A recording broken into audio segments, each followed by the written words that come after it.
সুপ্রিয় দর্শকবিন্দু ও খামারি ভাই বন্ধুরা, আসসালামু আলাইকুম। হক অ্যাগ্রো প্রজেক্টের পক্ষ থেকে জানাই আন্তরিক শুভেচ্ছা অভিনন্দন। আশা করি আপনারা সবাই ভালো আছেন। আমরাও আল্লাহর অশেষ রহমতে ভালো আছি। তো শুরুতেই বলে নিচ্ছি, যারা আমাদের ভিডিওটা দেখা শুরু করছেন অবশ্যই একটা লাইক দিয়ে ভিডিওটা দেখা শুরু করবেন। তারপর আপনার সুন্দর একটা মন্তব্য, তারপর আপনার সাবস্ক্রাইব করবেন। সাবস্ক্রাইব করার পরে বেল নোটিফিকেশন আইকনটি অল অপশন করে দিবেন। তাহলে আমাদের তথ্যমূলক ভিডিও আপলোড করার সাথে সাথে আপনার মোবাইলে নোটিফিকেশন চলে যাবে।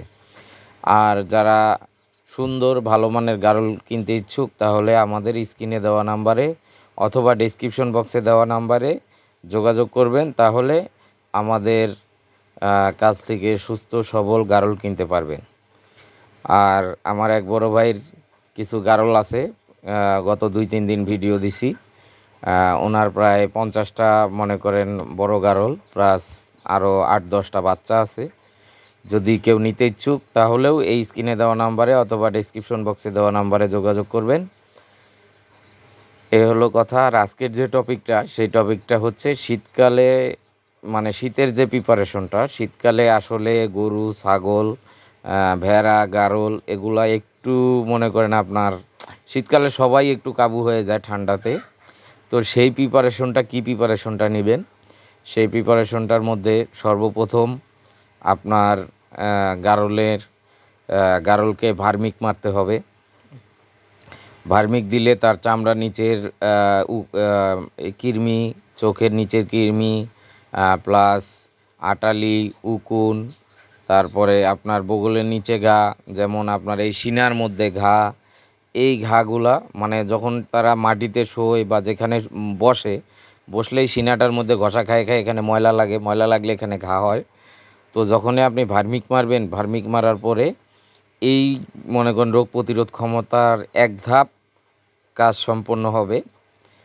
তো যাই হোক, এই আপনার এখন ভার্মিক মার্কেটে পাওয়া যায় না, তবে আমি যেটা ব্যবহার করি সেটা হলো ইনভেট পপুলার কোম্পানির আইভারমেকটিন গ্রুপ। তো প্রথমে ভার্মিক মেরে নেবেন। ভার্মিক দেওয়ার পরে তারপরে আপনার ঠিক 10 থেকে 14 দিন পরে আপনি এটাকে কৃমিনাশক করাবেন, যেমন লিভানিট কৃমিনাশক করাবেন। লিভানিট কৃমিনাশক করার নিয়ম তো আপনারা জানেন যে আপনার 20 কেজি থেকে 35 কেজি পর্যন্ত 3 ভাগের 1 ভাগ। 20 কেজি থেকে লাইভ বডি ওয়েট 20 কেজি থেকে 35 কেজি পর্যন্ত আপনার 3 ভাগের 1 ভাগ। আর যদি 35 কেজির ঊর্ধ্বে হয় তাহলে অর্ধেক। 35 কেজির ঊর্ধ্বে 35 কেজি থেকে প্রায় 60-65 কেজি পর্যন্ত আপনার অর্ধেক। আর যেগুলা বাচ্চা আছে এগুলা কতগুলা মানে সাইজ অনুযায়ী 5 ভাগের 1 ভাগ, 6 ভাগের 1 ভাগ, 4 ভাগের 1 ভাগ, এইভাবে সাইজ অনুযায়ী আপনি খাওয়াই দিবেন। কৃমিনাশক করার পরে লিভার টনিক দিবেন। লিভার টনিক 5 থেকে 7 দিন খাওয়াবেন। তারপরে এটাকে আপনি জিঙ্ক দিবেন। জিঙ্ক 5-7 দিন খাওয়াবেন। লিভার টনিকের কাজ আর জিঙ্কের কাজ কিন্তু এক না। আপনি যদি মনে করেন যে জিঙ্ক খাওয়াইছি আর লিভার টনিক খাওয়াইতে হবে না, বা লিভার টনিক খাওয়াইছি জিঙ্ক খাওয়াইতে হবে না, তা না। জিঙ্কের কাজ আলাদা, লিভার টনিকের কাজ আলাদা। লিভার টনিক হলো যে কৃমি, আপনার যে ভিতরে যে লিভার টিভার হাবিজাবি এগুলা যে ক্ষত স্থানগুলা কৃমিনাশক করার পরে ক্ষত স্থানগুলাকে রিপেয়ার করবে। প্লাস হলো আপনার এটার মধ্যে কিছু ভিটামিন আছে, লিভার টনিকের মধ্যে ভিটামিনের কাজ করবে, তার গ্রোথের কাজ করবে, মাংস বৃদ্ধি, গ্রোথ, তারপর হজম শক্তি বাড়াবে। এটা হলো লিভার টনিকের কাজ। আর জিঙ্কের কাজ হলো আলাদা। জিঙ্কের কাজ যেমন হিটে আসতেছে না অনেক দিন যাবৎ, হিটে আসার কাজে আসবে।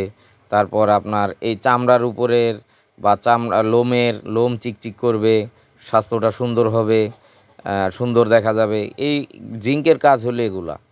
কিন্তু লিভার টনিকের কাজ আলাদা, জিঙ্কের কাজ আলাদা। জিঙ্ক খাওয়াবেন, লিভার টনিক খাওয়াবেন। আর যদি মানে প্রয়োজনে কি যখন একটু হালকা মানে শীত বেশি পড়বে তখন আপনাকে একে মনে করেন ক্যাটোফস, AD3 প্রত্যেকটা গারলকে দিতে হবে। যেমন AD3 অনেক গরম, ক্যাটোপস, AD3 প্রত্যেকটা গারলকে দিতে হবে। প্রত্যেকটা গারলকে দিলে কি হবে, এই ভিটামিনের যে শর্টেজটা, সেই শর্টেজটা পূরণ হয়ে গেলে তার শরীরটা গরম থাকবে। শরীরটা গরম থাকলেই সে আর দুর্বল হবে না। ভিটামিনের যে শর্টেজটুক ছিল সেটুক ফুলফিল হয়ে গেলে তাইলে আর আপনার এটার কোনো মনে করেন এই শীতকালটা সুন্দরভাবে পার হয়ে যাবে। তো এটাই হলো মনে করেন শীতকালেরই পরিচর্যা। এই পরিচর্যাটুক যদি শীতের আগে আপনি প্রিপারেশন নিয়ে এই কাজটুক সম্পন্ন করেন তাহলে ইনশাল্লাহ গারল আপনার আর অসুস্থ হবে না। গারল অসুস্থ হবে না শীতকালে, ঠান্ডা লাগবে না। এই বলে শেষ করছি। আল্লাহ হাফেজ।